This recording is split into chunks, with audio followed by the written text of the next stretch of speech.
They are Team Dignitas here on Cursed Hollow, and we have Link playing Uther, Nurok playing Sergeant Hammer, Salus playing Vala. In the mid lane, it is Chris on Illidan, and in the bot lane, Blood Dragon playing Shen.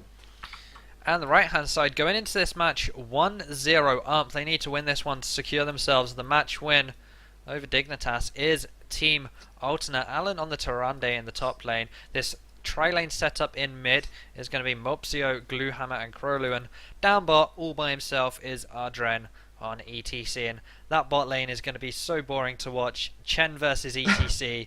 Oh, no one's going to drop low. Tickling versus tickling. Who's going to tickle hard enough? Looks like there's a little bit of a rotation happening here. Mopsio, Krolu and Alan all going down. Adrian going up again. They might have to switch back, because usually you see the party lane versus each other. Yeah, it's...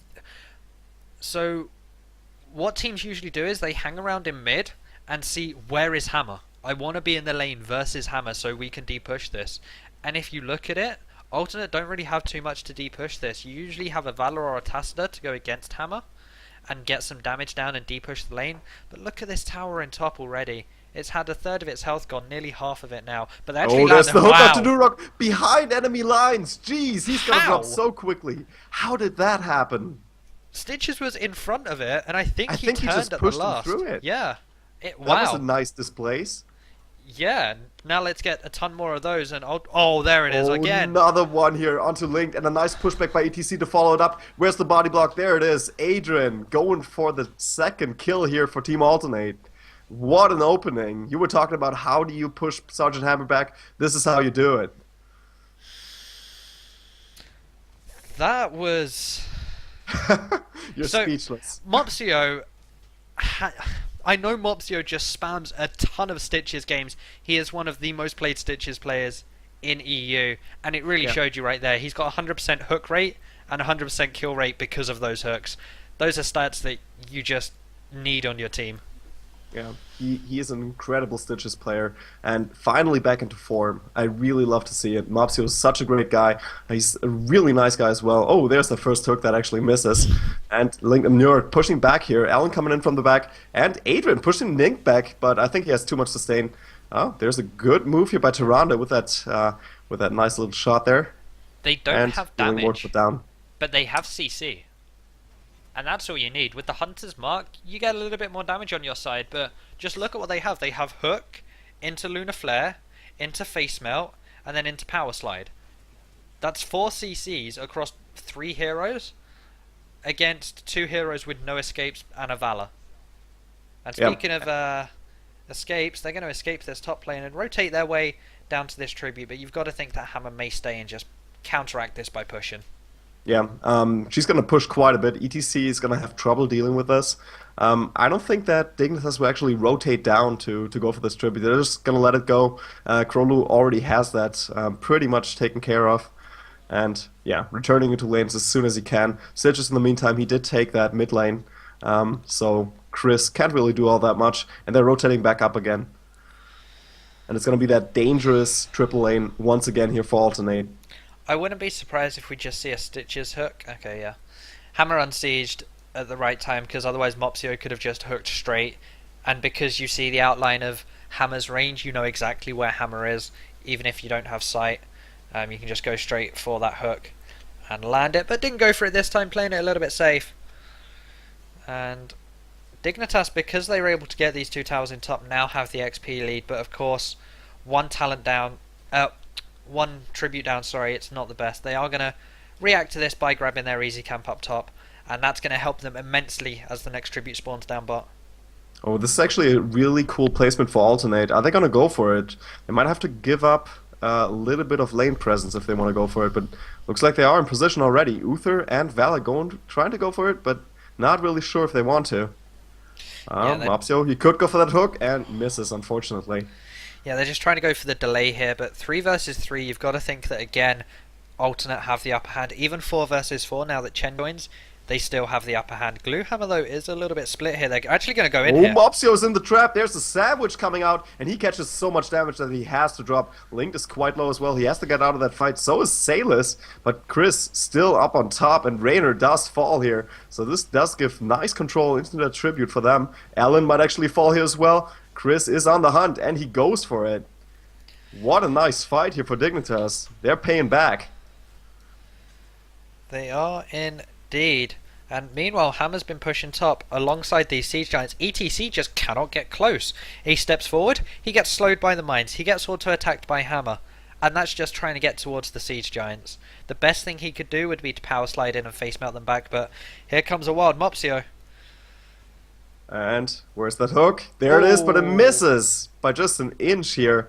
But that's two warriors. They can deal with those Siege Giants. Actually push them a little bit closer to the fort, make it a little bit safer here. But they are quite behind. One level advantage here for Team Dignitas, and it's a big one. It's level 10. Let's have a look at their talents. Metamorphosis on Illidan, Rain of Vengeance on Vala, Wandering Heck, of course, on Shen, the Napalm Strike on Sergeant Hammer, and Divine Storm on Uther. So no real surprises. Yeah, standard across the board here for Dignitas. Vala is going to obviously have an ETC and probably Stitches going towards her, so getting that Rain of Vengeance is going to help immensely. We actually see the auto attack build coming out as well from Vala, which again makes sense versus that double tank lineup, plus the healing of Rhaegar Tyrande. And Alternate are almost trying to bait Dignitas in here. They are 4 versus 3. Vala's going to join soon, but Chris is already in here. Oh, and Mopsio dropping his heroic as well, but he drops incredibly low. Adrian coming in there from the back, but he's not doing all that much. Link is quite low. He's catching a few shots from that Starfall, but Nirok trying to block them out. And there was a nice little steal here on those bruisers. And dropping Stitches out of that fight was just immense. They're really focusing on Mopsio in all of these fights. Yeah, and also we have the level 10 here for Alternate. They're doing what Dignitas tried to do last game, which was with the Putrid Bile Starfall kind of thing, but they've now added Hyperion in, and Mosh Pit as well. I didn't really expect Mosh Pit to be taken here, considering how big of a map it is, and the interrupt potential that Vala just has. Right now, ETC has to get Vala in that Mosh Pit, or it's most likely going to be interrupted, but you can see how their heroics are going to combine. Mosh Pit on a 2 or 3, Putrid Bile around them, Starfall on top of them, Hyperion going on top of them. Yep. Again, it's usually... It's all very AoE based. Yeah, you usually see AoE burst comps, but this one is very much AoE sustained. And it's a little bit harder to pull off. It's gonna rely quite heavily on Mopsio trying to go for Vala or Illidan there to get him out of that fight, and especially stop Vala, because her interrupts could just put an end to all of these heroics.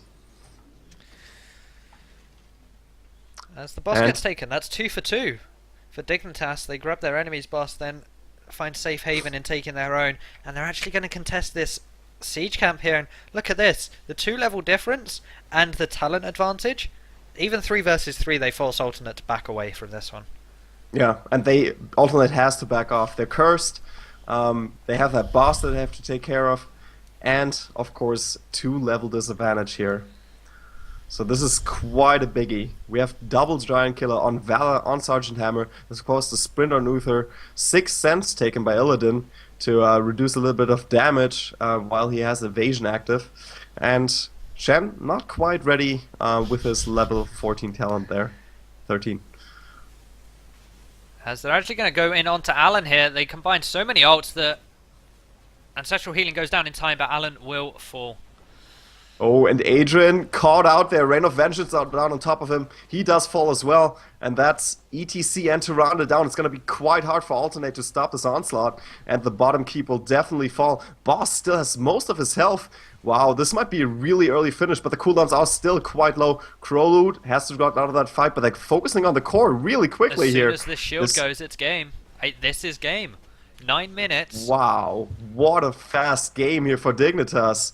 And so well deserved. After a dominating performance on Sky Temple from Alternate, Dignitas just come out and are like, right, we've had enough of you. We're just going to beat you in 9 minutes, 8 seconds. And there it was. It was the second tribute. where they fought 4 versus 4 and were able to trade 2 for 0. They were able to get that XP lead, hit level 10s, and then have so much great map pressure and map presence, and just know exactly where Alternate were at exactly the right times.